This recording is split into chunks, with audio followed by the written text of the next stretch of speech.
Hi and welcome to the OCR Review, a podcast that covers all things OCR from all around the world. The first truly international OCR podcast. We are from the UK, living in Asia and following the US racing scene to bring you a holistic overview of what's going on in OCR globally.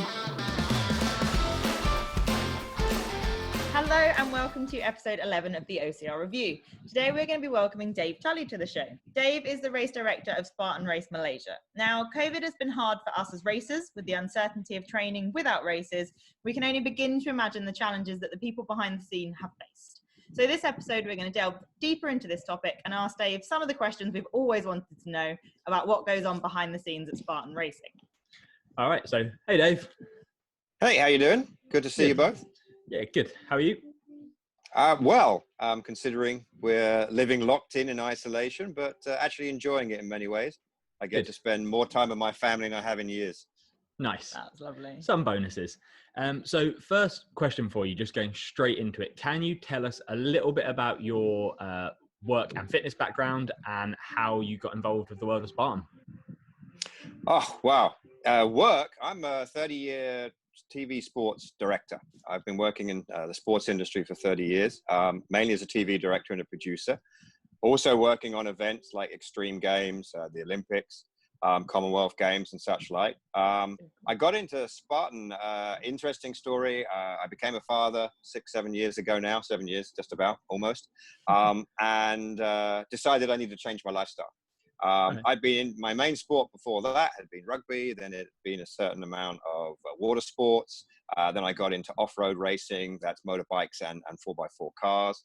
But none of these things were getting me particularly fit. And my TV life tends to sort of like bad food, bad hours, bad coffee. Not a good combination. Became a father, realized I need to get together. And so was looking for something to do. I'm not really the kind of guy who likes a gym or anything like that. Found obstacle course racing in Malaysia, and there was quite a few kind of brands out there. Tried a few of them, really enjoyed it. Really enjoyed being outdoors, which I enjoy anyway. Nice. So got into that, went back to my boss and said, we should try this thing. This looks fun. There's this thing called Spartan Race. It's not in Asia yet, that we knew of, although when we started digging deeper, we obviously found Korea and such like. My boss at the time at the company was a triathlete as well, quite a high level triathlete, was immediately hooked. We got on the phone to Joe and said, we want this for Malaysia. And well, it took like 2 months from that phone call for actually being, stage a race. And that was it. That was 2015 and away we went. Oh, wow. So Nice. what was the location of your first race in Malaysia? It was in Setia Alam, which it was basically a building site area which had been cleared. I can tell you, finding locations is incredibly difficult. Really? But what we liked about it, there was a community forest right next to it. And that's what I knew the community forest. I'd been hiking there and for a long time. And so we went to the developers, SB Setia, and I said I wanted to do something that was adjacent to the actual community forest because there's some great running in there. And they said, there's actually a vacant area right next to it. You know, we ummed and ahed about the space, but to be honest, it was relatively level. It was wide open. It was accessible. It was muddy. And we had access to the community forest trails. So we were like, okay, why not? It was going to be a first race. We didn't want to like drop people into the middle of nowhere immediately. Setia Alam, just outside Kuala Lumpur. It's pretty easy to get to, accessible and such like. So we settled on it. And I mean, that's an important thing when you're looking for a race site is you've got to be able to drive to it. You've got to be able to get big trucks to it. You've got to be able to get power and water. So Malaysia's gifted with just the most beautiful, wonders of nature, but you can't get 4,000 people into them safely and get them out again, particularly with all the obstacles. So that's always been a limitation for us. But that was our first race. Great race, really successful. Everyone loved it. And I mean, the rest is history. So it's interesting that you talk about kind of the beauty of Malaysia and being able to get to those places. I think for me, my favorite race in Malaysia was the one in Sarawak. And I think being able to run through the jungle and hear the orangutans was fantastic. So I'd say you absolutely nailed it in that sense. Is that something that's progressed in terms of kind of learning how to get into places and make the most of it? Because it seems like you nailed it there. Yeah, I think well, as we became more confident, as our systems and ways of doing things got better, we obviously started to push the envelope. We just tried to find, harder and harder places. I mean, interesting enough, Putrajaya, the next to school Putrajaya course, is actually quite difficult for us to stage in. And up until Sarawak, that was my by far favorite course, because it had everything, and it was an accessible festival area for people to get to. But then within 20 minutes, you were in the forest, you were in the jungle, there was mud, but then there was the safety side of it. I could get ambulances, I can get people to locations to get racers out. And Sarawak was really pushing it a little bit. It was pretty difficult, particularly the Ghost Trail. Yeah, I did feel like we gave you a hand as racers to cut that back a little bit as I was running through. Absolutely. We were relying on you elites just to blaze the trail for us. It's amazing. You can cut that back, and within about 4 or 5 days, it just seems to be overgrown again. There's something extraordinary about Sarawak jungle. It just doesn't want to give up. But yeah, Sarawak was sorry, just waving off people here. Sarawak was a great find for us, really. We desperately wanted to get to Sarawak and to do a race maybe in Sabah for a long time. And when the opportunity came about and someone said, here is the agricultural center with the biodiversity center and the orangutan sanctuary right next door, we were on the first plane. It was bang, bang, bang. Let's just get there and take a look. Awesome. Still difficult, but I love it. Now that, again, absolutely my favorite course, because again, it's relatively safe in that we can get everywhere with it, with all our vehicles and all our safety team. But there's the mud, there's the difficulty. Yeah. What we still don't have in Malaysia is the chance to get the kind of like the elevation, the steep hills and the hill climbs and the long, long climbs. Not that they're not there in Malaysia, but the difficulty of actually putting a course onto them is impossible. We don't have ski runs. We don't have those sort of wide national forests that are nicely open with lots of fire trails and things going in. Once you get into the hills and jungles in Malaysia, you are in the jungle. And I experienced a lot of that doing off-road racing in Malaysia. So I know where they all are, all these fantastic trails, but it would basically be too dangerous to run a race there, a Spartan race there. So we've had to shy away from those. Yeah, and I think that's really insightful, because I think when you think of yourself as a racer, you're like, oh, we know there's all these mountains and things like that, so why are they not putting a race there? So it's interesting to hear the other side of things. Could you tell us, going into an event, what does the week before, the 2 weeks before look like on your side of the coin? Well, it's a crazy time. It's what we call build week, but build week can be 2 weeks, can be longer. Obviously, the first thing that does is our 4 to 5 40-foot containers of obstacles turn up on site. We offload those, we unstuff them, we spread the obstacles out, we check everything, make sure everything's good. There's another team out already, should we say, cutting the trail. Like I said, you can't cut a trail 6 months in advance and then go back in and it'll still be there. You have to recut trails literally on the week of the event. Otherwise, it's just totally overgrown. The trails you ran through in the Ghost Trail in Sarawak, I mean, Jerry and the guys cut through there probably only 4 days before you. But I was going to say, it just overgrown. I saw the video of Jerry cutting it back like a week before, and then was like, what has happened? Like, it's so overgrown, when I know for a fact it was only cut a week ago. Yeah, it's incredible how it just bounces back at you. Then we're unloading. We've got one team out doing obviously the course itself, the ground, the trail. That's Jerry and the guys out there. And they are refining the course. I've obviously spent weeks and weeks of recce's going in with Jerry and others looking to find the course, and we've outlined the course. But you refine it on the day, because you go in, and when you get deep into it, you find new things, you find better things. You're like, oh, if we go 50 meters over here, we can put them in a big mud hole. That's fun. Let's go do that instead. So that happens throughout build week. Then obviously festival is being built, the tents are going up, merchandise, everything is being delivered in that week. So there's a lot going on. As a race director, I'm in sort of constant risk assessment, basically. I'm looking at everything. There's the risk assessment of the race itself, and then there's a risk assessment for the daily operation of how we're building, where are we building, is it safe? If I build there, is it going to work? And you're compromising constantly. You're moving left, right, and center. What was agreed 6 months ago on the first recce has now changed because a road has moved, or a house has gone, or someone's moved something, and suddenly you can't go there. So you just have to adapt. So it's busy time. Don't get much sleep. but it's a fun time because you really feel the excitement growing. And as each obstacle comes together. But, you know, then you get rain, you get storms, you get delays in deliveries, all these things, and you just have to jump around. You have to overcome those obstacles. Sometimes you don't succeed. Sometimes you just have to go, okay, we can't do that anymore. Let's move on. Let's do something else. And all the way up to Friday night. And ideally, before a race, you don't want to get out there at midnight. You want to be off site by about 8 or 9 because everyone gets some sleep, but normally doesn't happen. I was going to say, has that happened? Yeah, very rarely.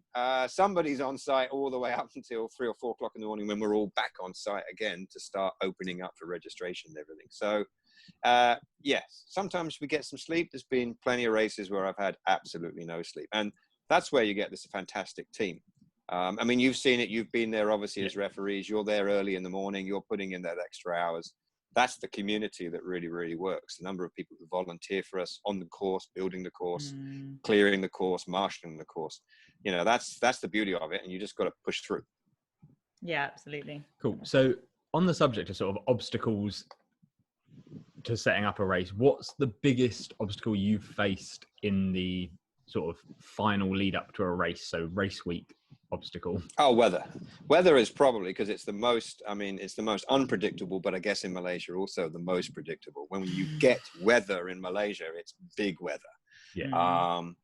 And also other things. Obviously we've had, you know, the annual haze, the burnings and such like, which means we've been out there literally in forest fires, almost coughing and spluttering whilst we're building. We've had 3 races now which were all almost jeopardized by the kind of annual haze that comes through Malaysia. And be building in those races, actually, you know, in the week before, we've been out there in the midst of it, masked up, building, which is pretty horrendous. And that's the same. In the Philippines, they've had issues, I'm sure. I think their Porac course, you know, the volcanic rock there was so harsh on everybody, on the builders, that people were suffering from lung problems. And so those are the sorts of things. Weather is the hardest part because it's the most unpredictable. That's where you also, I guess, deliveries, you know, we're always looking for deliveries to come in, and you know, we're off site. It's not like we're stored anywhere. So you're going from Sarawak, you're going northeast Malaysia. Very difficult to actually get things to deliver on time, but it normally works. So logistics are always an issue. But I'd say weather is the hardest thing, because it can destroy your race, as has happened in numerous races. And of course, it's how obviously the hurricane heats came about because of the destruction in the US. So there's a positive side to all of that, but it can wipe out weeks and weeks of work. I almost think it's not a Southeast Asia race unless you get hit with horrific weather. Like Kang was flooded, the Philippines got the super typhoon. The end of the year last year in November, the JB race, the Iskander race, like you'd had awful weather the whole week leading up to it. It's just, if you're not facing terrible weather, it's almost not really a Spartan race in Southeast Asia. Absolutely. But the upside of it is that extreme weather does give you an opportunity to really experience tough racing. It can make what is maybe an easy course suddenly a super tough course. Whether it's just that it's raining when you're there and you're in the storm or whatever, or it's just the mud that it's created in the few days prior. Sarawak, for instance, the very, very first hill, the Mosquito Hill that goes up at the start of Sarawak, when we first recce'd that hill, it was dry. Dave, I lost a shoe. I lost my shoe in that hill. I lost my will to live in there, wrecking it several times. And I did the sweep on the race in Sarawak, and it took me more long time to get through that mud hole than I think the rest of the course. So, yeah, that was a dry trail. That was really interesting, actually, because it created kind of 2 races for us, because we both ran the ultra. So we were doing that loop twice. And the first loop compared to the second loop was a different terrain. It was loop really 1 was mushy, but runnable. Loop 2, you hit that bit of jungle and all of a sudden you're like, oh, I can't walk. Like, it's a mud hole. You're going in up to your knees. And that's what weather does to you. It can just change it. But I think it changes it for the better. I think if we didn't have those surprises, even our own races, we'd be like, well, okay, that was a bit boring then, you know, because we obviously try and make races that are runnable for you. We don't, you know, especially for the elite races, you want to be able to put in a time. We don't want to make it impossible, but sometimes those curveballs are thrown in and suddenly you know, all bets are off. The people you'd say, oh, that, you know, she's a sure in for the podium. Suddenly, you know, you can get stuck, you can lose a shoe, anything can happen, and the world changes for the race. So yeah, it has its upsides for sure. Yeah. That's what keeps them interesting. Okay, so you've talked about biggest obstacle. I'm really keen to know, since being an RD, biggest triumph. What's been the highlight? I think for us as a group, it was, you know, doing our first trifecta, doing our first ultra. We went from a little 5K sprint race, our very first race, very quickly. We were the first in Asia to do a beast race. We were the first to do a trifecta. We were the first to do an ultra. So there's no one high point. I think the fact that we've pushed the envelope and kept going, maybe, you know, on times it's come back to bite us. It's been too hard. You know, just keep pushing the envelope, keep wanting to do more and more. And the reason we do it, of course, is because you guys are out there going, give me more. I want harder. I want longer. I want worse. I want muddier. I want more obstacles. I want more mountains. I want more jungle. So, and I want more races. As simple as that. So, you know, there's been a continuing role of let's try and be the first. Let's try and get out there and push the envelope. Let's try and deliver to the racers what they want. So all of those have been fun.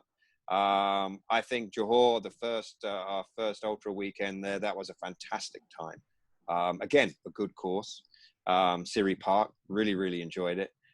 Really mixed. That was, I guess, one of the high points, because we proved that we could do something extreme as a you know, race organizer. We could put it on, and also that our racers came and smoked it. You know, okay, a lot of people cried on Bucket Brigade, but most people smoked it and had a really good time. And I think that's the important part. I feel like there's always got to be a few tears on a bucket. That bucket. So that race was the first beast I'd ever done, and like, I'm a big dude. The bucket is my jam, and I put my bucket down on that course, going up that small but incredibly steep hill, and I put it down, and I was like, have I done the wrong thing? Am I in the wrong, like, is this the wrong sport for me? And then finished it and was like, that was good. Is that the one that had the staircase going down? Yeah, so it's, you go down, up. Well, a drain. It wasn't a staircase, it was a drain. Yes, I had a fight with, not a fight, but a verbal fight with a racer who got to the top of the staircase and used the slanty bit to roll his bucket down. And I was like, no, we're all going to do this carry together.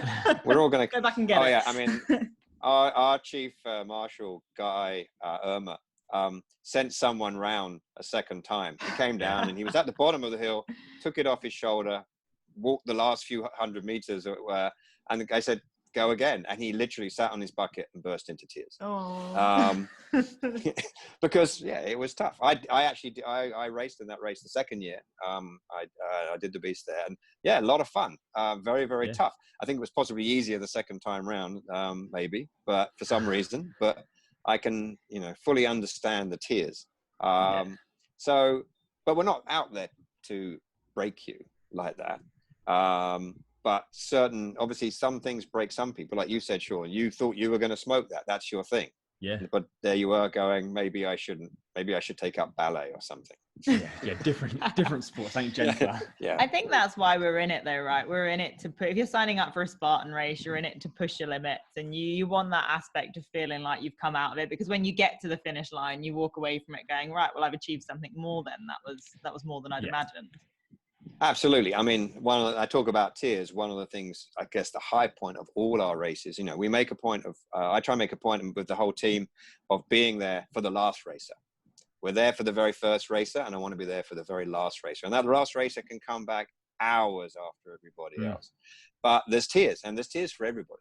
As a crew who've delivered the race, we feel an accomplishment. But then seeing someone come across, and the last racer is as good as the first racer. They've run their race. They've got as far as they could. So we're there. We make sure we're there to give them the medals. We follow them through. Often we're running the sweep, so we're with them almost the whole way. And the team come together. And that's a highlight every race. That's one of the things I miss the most of not having a race. It's kind of like, seeing happy people, just seeing happy people cry, going, I've done something I didn't think I could really do. I've achieved something I never thought I could achieve. And you see that every race. That story plays out 4,000 times as people cross the line. And that's the thrill of it. That's what's really enjoyable. Yeah, I swept the race in Bangkok, Jamboree with Megan. And the guys we had, like, there was 4 or 5 guys, they didn't know each other. There was 2 people that knew each other, and it was all individual racers that had come out, and their teams had left them, their friends had left them, really suffering, but they did all their burpees at every obstacle they couldn't do. It was scalding hot. It was like 38 degrees that day. And everyone was there when they went over the fire, and they were all like hugging and crying, and they hadn't known each other an hour before. And like, that's sort of one of those things that changes Spartan from a sport into a community. Like, it's a sport. Absolutely. Awesome.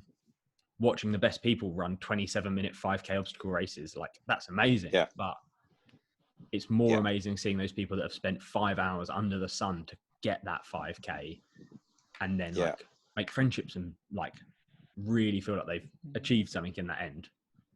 Yeah, it's the tiers of achievement at the end is really, I think, you ask the question, why do we do it? It's like, well, to be honest, that's why I do it, is to see the satisfaction in people. And that's why, like everything, you get kind of hooked on that. You get hooked on making people happy like that. And when you're not doing it now, and it's been months now since we've had a race, it's kind of like getting itchy, you need to get out there, you need to go out making people happy again. And I said to Jess and like a few people, like, the last couple of years I've raced double days, I've raced all days, like ultras and stuff, and what I've noticed is I wasn't enjoying racing as much because I wasn't getting any of that after. Like, I was finishing, everyone else had left, everyone I knew had left, everyone was done and gone and tired, and I was finishing and being like, I've missed all that. I've missed all the people finishing their first races, or the people like achieving goals and stuff. And so this year, the plan was to race less, not as much less as we have raced, being 0. But I say, when races come back, that's what I'm looking forward to. I'm looking forward to doing a race and then hanging out with people for the day. Absolutely. That's the real fun of it. So you've talked a little bit, Dave, about your team, and I can only imagine how important that team is on the day for you. You obviously have a structure. You've got your staff, you've got your volunteers. What is the kind of the main framework of the team? You've got yourself as race director, and then what are the key roles from after that? Well, then you've obviously got, basically I have Douglas, obviously, who works as a race director with me. And then we have our course managers, Jerry, and you've also met people like Thumby in Philippines as well. And I mean, those guys are key. Not only do they blaze the trails for you and actually kind of and they'll be on the radio for me from a whole week, telling me, I think they need to change the course here. I found a better way. I found this. I found that. We need to change. This can't go. We've come against a fence. We can't get through it. Wasn't here last week. I don't know. So they're making the course as you go. Then you've got your build managers, the guys who are actually designated to build the obstacles themselves. And a build team. And a build team can be anywhere from 8 to about 15 guys who are doing the construction. They sit under a build manager. Then obviously festival manager, and I think all you guys obviously know Stephen Raj in Malaysia, our festival guy, and he's up there. And again, his is a massive logistics job, because not only is it getting the tented village put up, but all the logistics, everything coming in, all the deliveries, all the sponsors and such like. And the key is that we all do each other's jobs. Everyone, if there's a code red call that something goes down, everyone jumps on everything, gets into a forklift or gets into a truck and goes and does what needs to get done. So there is a hierarchy, but it's not, massively adhered to, because everyone needs to do everything. You need 6 more guys to go down to help lift, get Hercules hoist put up, then you go down and do it. It doesn't matter if you're a race director, if you're the assistant race director, if you're the course manager, or even if you're the volunteer manager, everyone helps. Then we obviously have a volunteer managers, a specific role that does that. Just looking after as much recruiting the volunteers, but obviously the welfare of the volunteers as well. Because that's a struggle. It's hard enough, keeping the runners happy. We've obviously got to get 300 to 400 volunteers fed, watered. It's a struggle for volunteers, believe me. A lot of people come along and they don't realize what they're getting into. And suddenly you're out in the sun for 12 hours and the whole world has crumbled around you. Like a Thanos snap. You're like, why am I doing this? Because I'm sure I didn't buy into this. People don't understand how hard it is for volunteers. Some of you guys do, and some of you appreciate it, but a lot of you don't. And we've had our struggles getting those guys, getting them the food, getting them the water, getting them back safely. Because it's not just getting races home. I trust that you guys will run across the finish line. after the race, I got to go out and find these guys and bring them back. And you can imagine, say, in Sarawak, luckily we had the army on site in Sarawak, so that some of the worst parts of the trail we had army paramedics set up. So okay, you can expect those guys just to sit there and they enjoy it. It's just a walk in the park for them. But for other people, they're out there and they're going, it's getting dark, it's getting cold, I think I'm seeing ghosts, I want to come home. So that's a sort of a basic structure that we have. I mean, on site, you know, we have probably 20 or 30 people working full time from Build Week. Then you get the volunteers coming. In Sarawak, we had obviously the local Hash House Harrier group came in as well. They were really supportive. You know, these guys, super fit, a lot of them, you know, 40, 50 and older, especially working on running the water stations where you need someone who's a more steady hand, someone who's a bit tougher maybe than some 17, 18-year-old student who just doesn't know, what am I doing here, sort of thing. So, you know, that's the community that does come together and really, really helps. And as a racer, I mean, we say it pretty much every episode, be nice to your volunteers. Like, they're the ones that are allowing you to race. Make sure you're thanking them. It really is. They are integral to kind of making that happen. So, I think that's, and remember, for a lot of them, it's their first time. You know, and we've briefed them and we've briefed them, but it's, you know what it's like. You don't learn something on the first time. You know, so you're not calling out burpees when maybe you should be, or maybe you're looking this way when you should be looking that way. It's like, give them a break sometime. You know, they're new to this as well. So you've got to, everyone's got to be kind of, you know, feeling that we're in a family here. We've got to kind of work as a family rather than just, it's a fight for everybody. It's also very easy to forget, like, we see them for a couple of minutes on the course and it's very easy in your head to be like, they've not had to do anything. Like, there was no one for 2 minutes in front of me, no one for 2 minutes for them. They don't know when I'm coming. Like, they've sat there for 15 minutes by themselves. Absolutely, like, what am I doing sat in the jungle? And then one guy jogs past and they don't respond. Absolutely. Like, oh, but actually, like, they're sat there for 9 hours and, like, they don't care if I'm running past them or not. Like, not really. Well, yes and no. They're there to look at you, and they're there. They're making sure everything's okay. But the other thing is your elite guys go through, and then, you know, an hour later, 2,000 of everyone else comes through, and they all come through in giant packs. As well. And it's not one or two elite guys coming in small groups of 4 or 5. Suddenly, there's 50 people turn up in a team or 2 teams. They hit the obstacle. Maybe they're also questioning why they're doing it. So they're a bit angry and they're a bit upset and they're a bit tired, and they get to an obstacle. How do I do this? So, you know, we can't expect the volunteers to know it straight off. What happens is, as we go back to events and more back to locations, the same volunteers come back from that area, and they volunteer again. They're like, I really enjoyed it and I want to come back. And then you get that improvement. It's in the same way how we've worked to build up the referees. When we started, we were all really, well, what are we doing here? We don't know. You know, we've read the rule book, we've had a briefing, we've had some training, but until you're actually out there in the rain with 50 people screaming at you going, what do I do? Or this person's not doing the obstacle.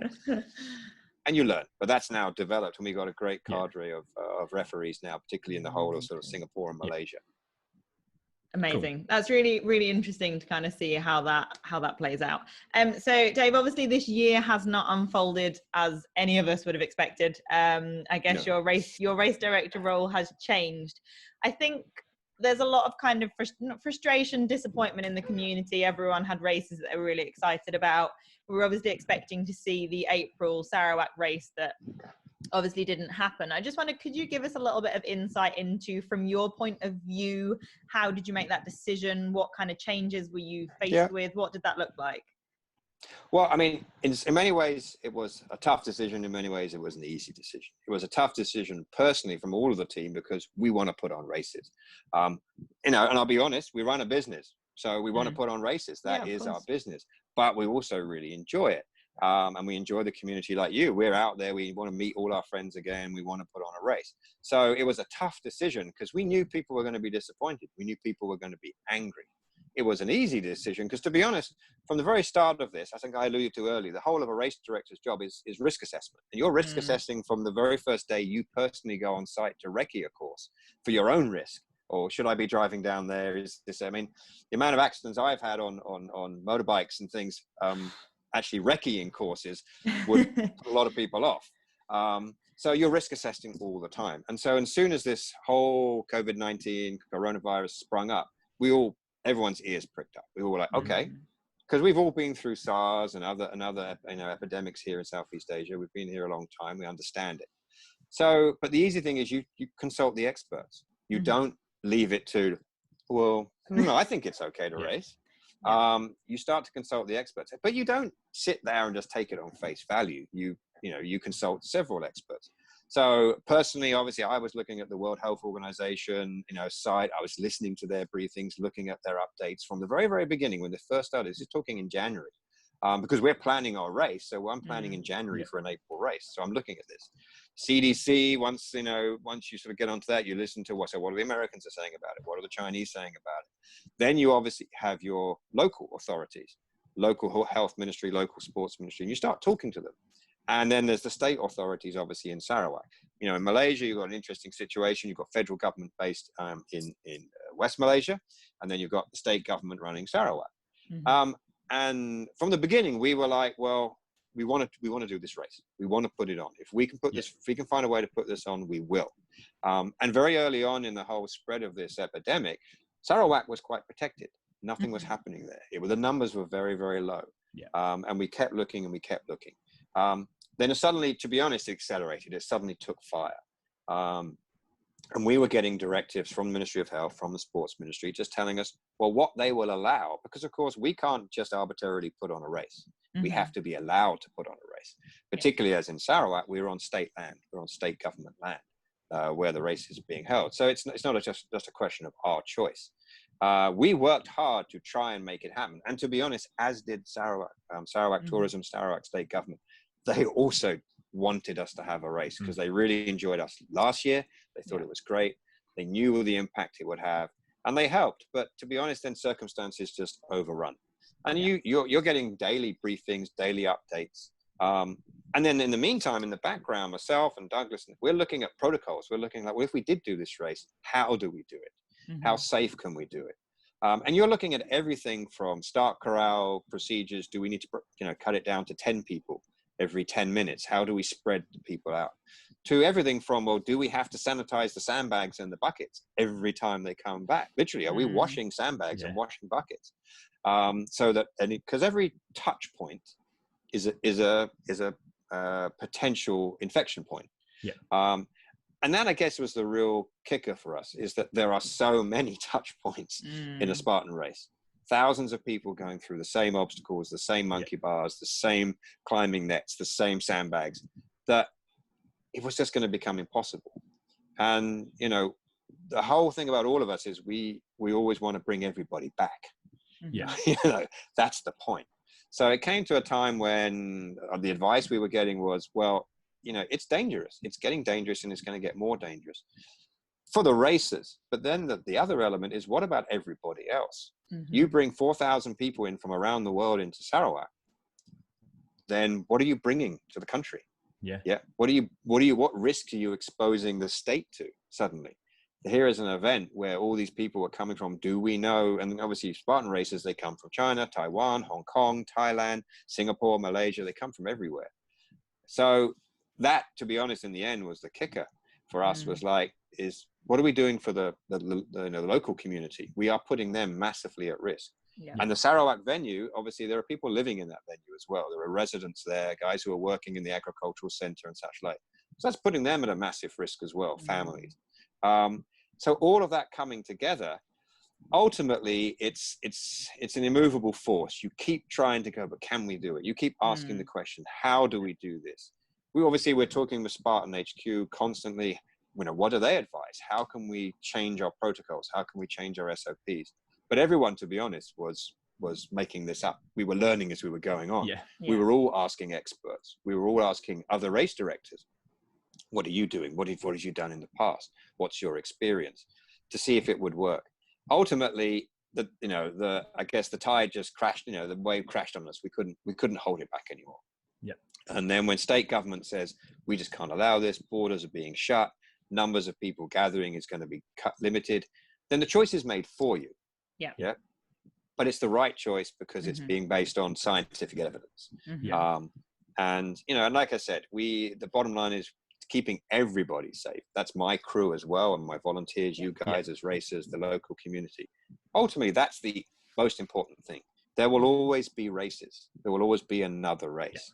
But imagine the scenario, and I cooked up a scenario and frightened a lot of people. I said, what if one person comes in after doing one lap? Yep, they've done one race, but they were planning to spend the weekend there.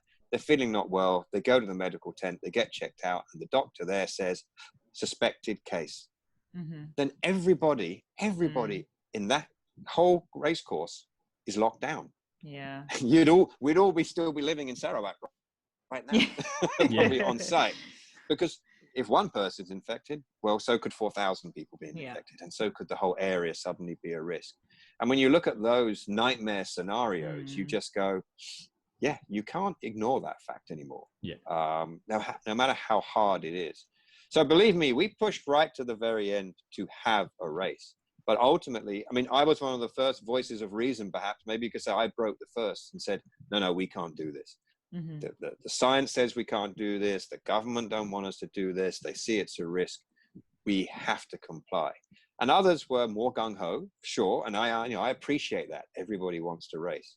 You guys, we were being inundated with please don't cancel, as other races were tumbling around us. But the final decision was we wanted to make it as early as possible. Yeah, we couldn't hold off until the week before the race. You know, we had to make it early because of the massive impact it has on flights, hotels, even your own general life. You had fixed a schedule to be there for 4 days or whatever. So we had to make the decision early. Perhaps we maybe called it in some people's eyes too early, but obviously in hindsight, we called it exactly as it should have been. I say we've spoken about it before, and I said, like, I was surprised how early you guys made the call.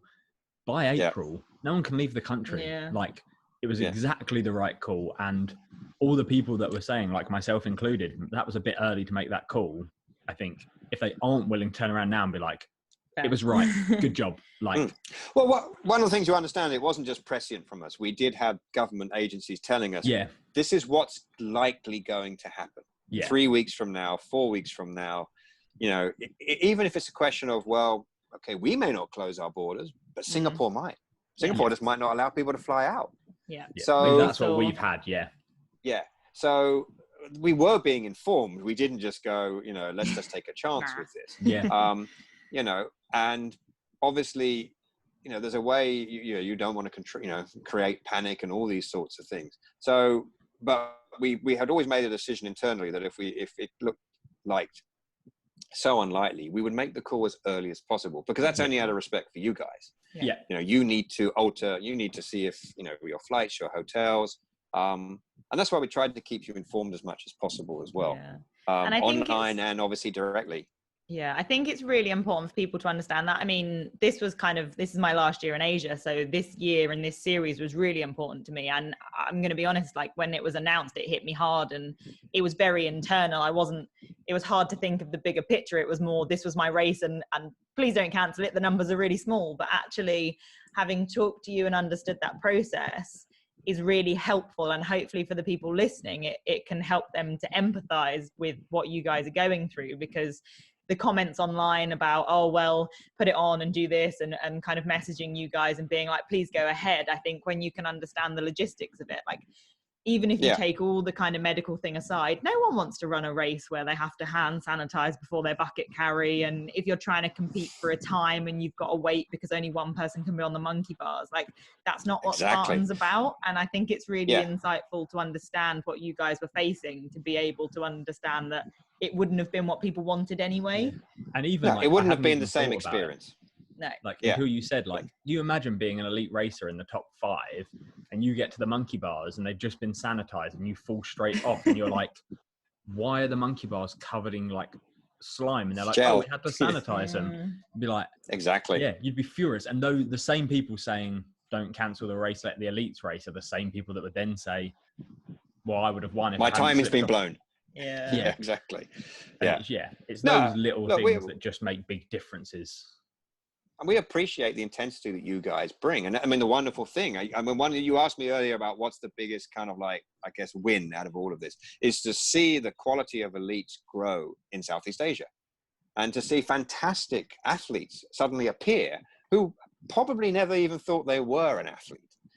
Certainly had never found a sport in which they could excel, or, you know, I mean, we look at the SEA Games just last year, which a lot of us went to, and you saw the quality of athletes there. You know, suddenly there's people who just weren't, you know, maybe they're in the twilight of that. Maybe they were runners, maybe they were climbers, maybe they were parkour guys. Suddenly finding a high-profile sport that they can compete in. Yeah. And then all the way from the open runners who go out there, weekend warriors, as it were, and then suddenly within 6 months, I'm going to sign up for an elite, and oh, hang on, I'm in the top 10.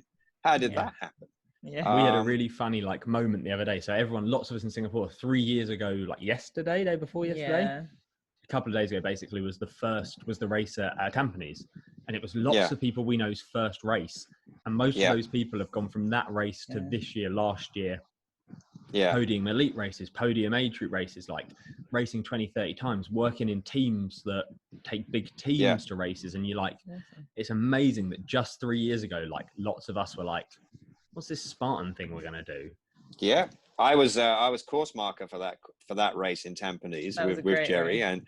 And then we, at the end of the day, me and Jerry ran it ourselves at the end. In fact, that memory just popped up on my Facebook just the other day. It was like, oh, wow, that's 3 years ago. Yeah. But a lot of you guys were there. A lot of you guys were starting out.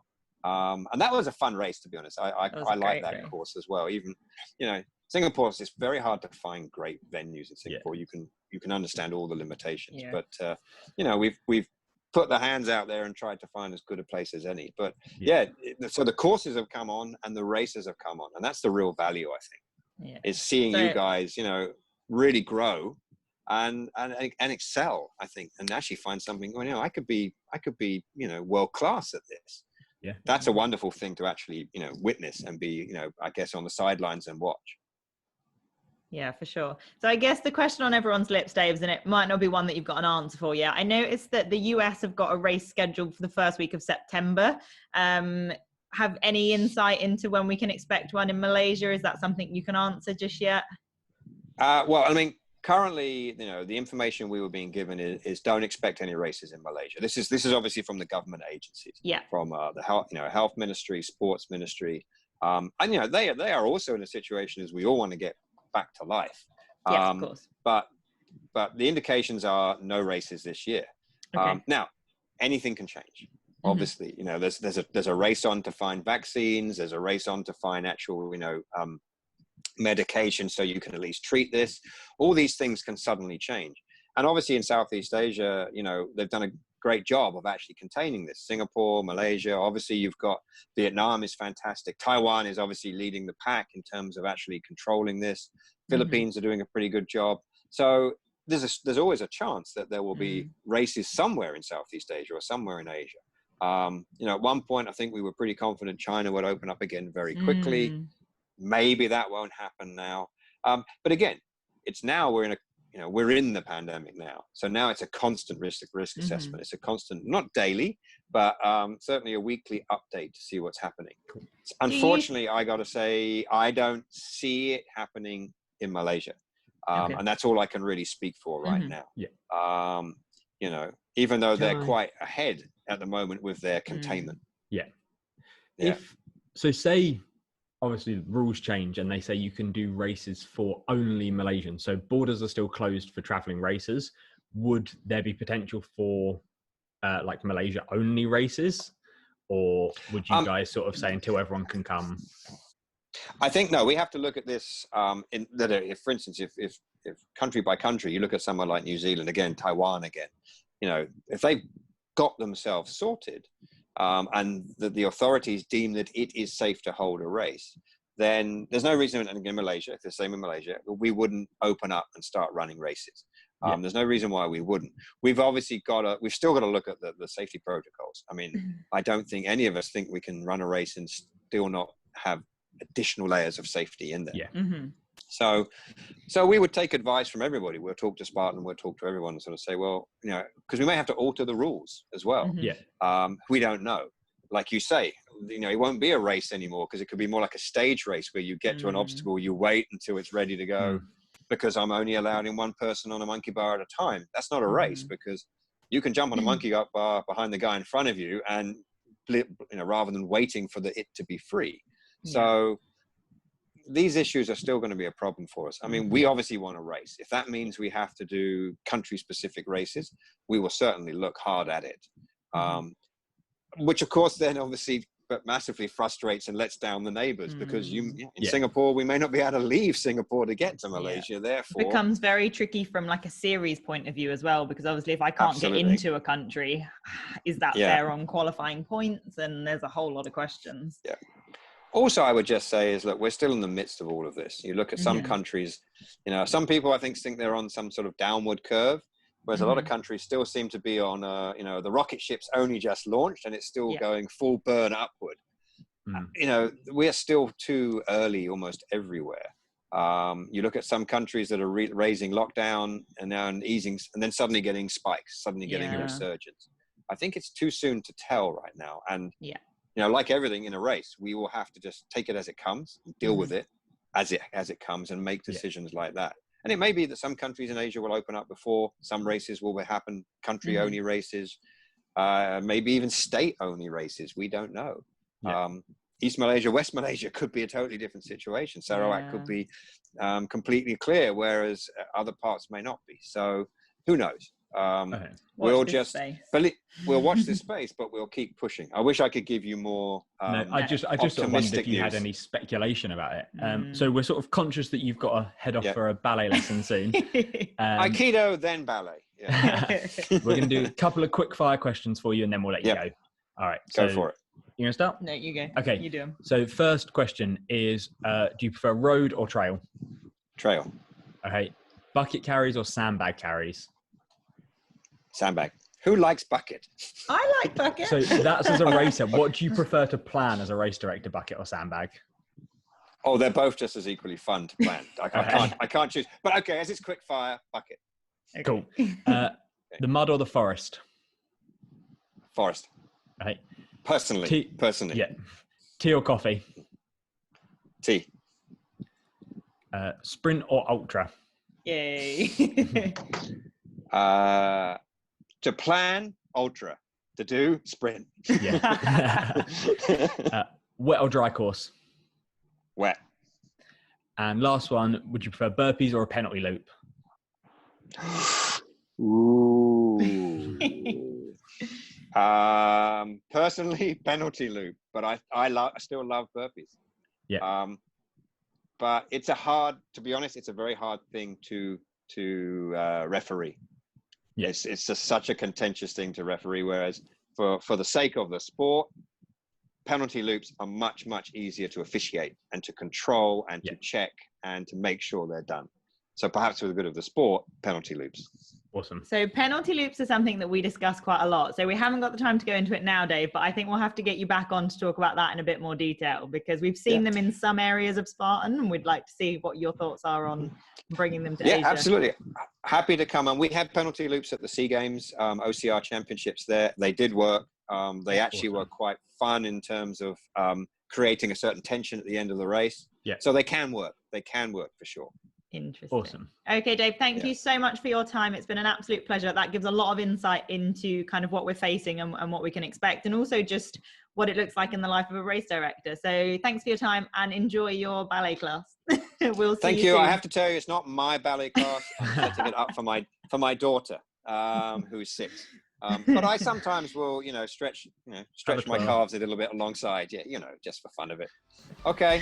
It's been a pleasure. Thanks, Dave. See you soon. Bye. And that concludes this episode of the OCR Review. We hope you enjoyed it, and we'd love to hear from you, so please hit us up on our social media channels. You can email us at theocrreview@gmail.com, find us on Instagram @theocrreview, or on Facebook @theocrreview. Remember to send us your thoughts, questions and suggestions for future episodes, and please do subscribe on Spotify, Apple or your podcast platform of choice and leave us a review. We've been Ilona. Jay, Sean. And Jesse. and this is the OCR Review. Thanks for listening.